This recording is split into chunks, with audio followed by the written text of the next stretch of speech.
انتظار القادم من مباراة الأخويا والجيش.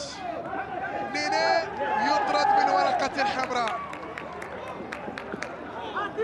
وهي الورقة الحمراء الثانية في هذه المباراة. نيني أوه يا جماعة، لا لا لا لا لا لا لا لا لا يا جماعة الله، يا الله يا الله يا الله، لا لا لا لا لا. ما نشاهد الآن أمر مرفوض للغاية. ما نشاهد الآن يصدر من نجوم كبار في قيمتهم الفنية، لكن لا يبدو الآن بأن الأمور تبدو جيدة. ما الذي حدث مع آخر دقيقة للمباراة؟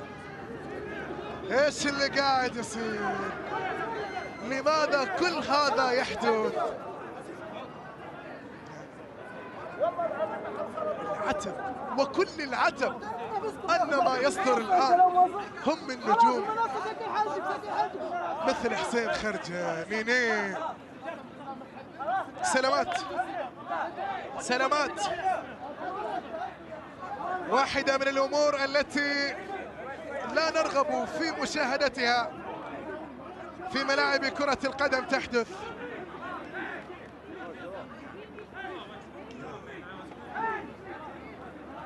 كرة قدم كرة قدم، ما أشاهد ليس له علاقة.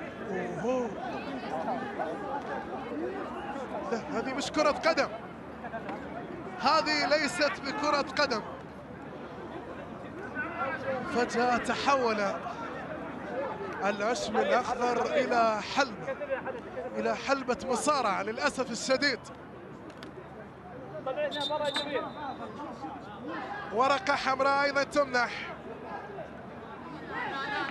وحسين خرجة أيضا يطرد، وبعد ذلك فهد جابر يطلق الصافرة ليصل العربي للمباراة النهائية ويفتقد لخدمات اثنين من لاعبين، حسين خرجة وكيتا، والعربي أيضا أو الغرافة تلقى عملية الطرد. فهد الشمري فعلا أنت واحدا من العقلاء في هذه المواقف. ها هو يقوم بتهدئة عبد العزيز حاتم بأجواء أخوية معتادة بالتأكيد، وأجواء أخوية لطالما تعودنا عليها. ما حدث وما قد حدث في أرضية الملعب يجب أن يكون للنسيان، وبالتأكيد من أساء فله العقاب. كنت معكم اصطحبتكم مرافقكم في مباريات قادمة. حتى ذلك الحين أترك الكلمة للزملاء في الاستوديو نايف العنزي، كما أيضا للحديث للزميل زامل العتيبي في أرضية الملعب. إلى اللقاء.